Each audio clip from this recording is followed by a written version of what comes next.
मैं राम बोल रहा हूँ। संत और असंतों के लक्षणों का निरूपण। राम: हे हनुमान, कहो क्या बात है। हनुमान ने कहा, भरत कुछ पूछना चाहते हैं पर मन में सकुचाते हैं। राम: तो तुम मेरा स्वभाव जानते हो भरत। भरत और मेरे बीच कभी कोई भेद रहा क्या। राम: हे भाई सुनो, संतों के अगणित लक्षण हैं जो वेद और पुराणों में प्रसिद्ध है। संतों और असंतों की करनी ऐसी है जैसे कुल्हाड़ी और चंदन का आचरण होता है। हे भाई सुनो, कुल्हाड़ी चंदन को काटती है किंतु चंदन अपना गुण देखकर उसमें सुगंधित बसा देता है।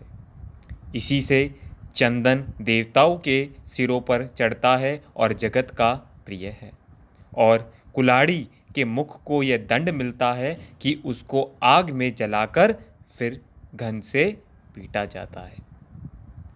संत विषयों में लिप्त नहीं होते, शील और गुणों की खान होते हैं। उन्हें पराया दुख देखकर दुख और सुख देखकर सुख होता है। वे समता रखते हैं, उनका कोई शत्रु नहीं होता।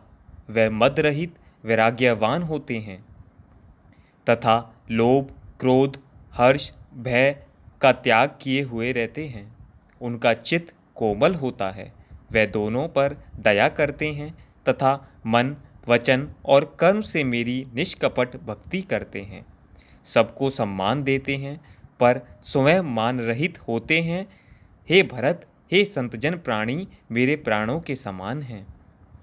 वह कामना रहित और मेरे नाम के परायण, शांति, वैराग्य, विनती और प्रसन्नता के घर होते हैं।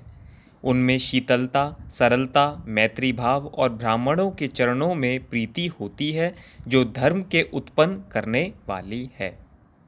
हे तात, यह सब लक्ष्मण जिसके हृदय में बसते हैं उसको सदा सच्चा संत जानना, जो मन के निग्रह, इंद्रियों के निग्रह, नियम और नीति से कभी विचलित नहीं होते और कभी कठोर वचन नहीं बोलते, जिन्हें निंदा और प्रशंसा दोनों समान है, और मेरे चरण कमलों में जिनकी ममता है, वह गुणों के मंदिर और सुख की राशि सज्जन मुझे प्राणों के समान प्रिय हैं।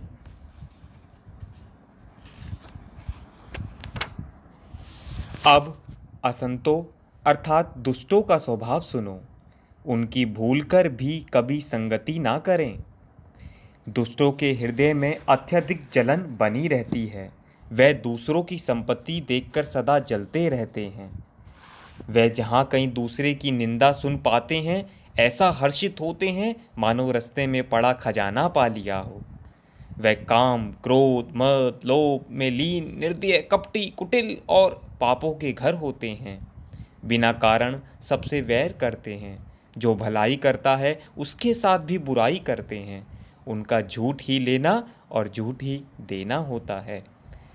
उनका झूठा ही भोजन होता है और झूठा ही चबेना होता है। उनका हृदय ऐसा कठोर होता है कि महाविषैले सांप को खा जाते हैं। वह दूसरों से विरोध करते हैं, पराई स्त्री, पराई धन, पराई निंदा से आसक्त रहते हैं। वह नीच और पाप में मनुष्य नर शरीर धारण किए हुए भी राक्षस हैं। जब किसी विपत्ति को देखते हैं तो ऐसे सुखी होते हैं मानो संसार के राजा हो गए हों। वह स्वार्थ, तत्पर, परिवार वालों के विरोधी, काम, क्रोध और के कारण लपट और अत्यंत क्रोधी होते हैं। वह माता, पिता, गुरु और पंडित के को नहीं मानते। आप तो नष्ट हुए ही रहते हैं, दूसरों को भी नष्ट करते हैं। मोहवश दूसरों से द्रोह करते हैं। उन्हें ना संतों का संग अच्छा लगता है, ना ईश्वर की कथा ही अच्छी लगती है। वह अवगुणों के समुद्र, मंदबुद्धि, कामी, वेदों का मजाक बनाने वाले और पराये धन के स्वामी होते हैं। वह विद्वानों से द्रोह तो करते ही हैं पर दूसरों से विशेष द्रोह करते हैं। उनके मन में दंभ और कपट है, जबकि ऊपर से वह सुंदर वेश धारण किए हुए रहते हैं।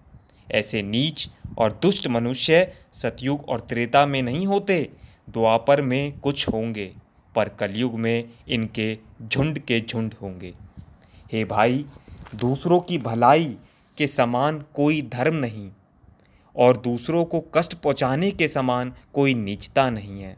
हे तात, समस्त पुराणों और वेदों को निर्णय मैंने किया है, जिसे पंडित लोग जानते हैं। मनुष्य का शरीर धारण करके जो दूसरों को कष्ट पहुंचाते हैं, उनको संसार के महान कष्ट सहने पड़ते हैं। मनुष्य मोहवश स्वार्थपरायण होकर अनेक पाप करते हैं, इसी से उनका परलोक नष्ट हो जाता है। हे भाई, मैं उनके लिए काल स्वरूप हूँ और उनके अच्छे और बुरे कर्मों को का फल देने वाला हूँ। ऐसा विचार कर जो लोग परम चतुर हैं, वे संसार को दुख स्वरूप जानकर मुझे ही भजते हैं। मैंने संतों और असंतों के गुण कहे। जिन जिन लोगों ने इन गुणों को परख रखा है, वे संसार बंधन में नहीं पड़ते।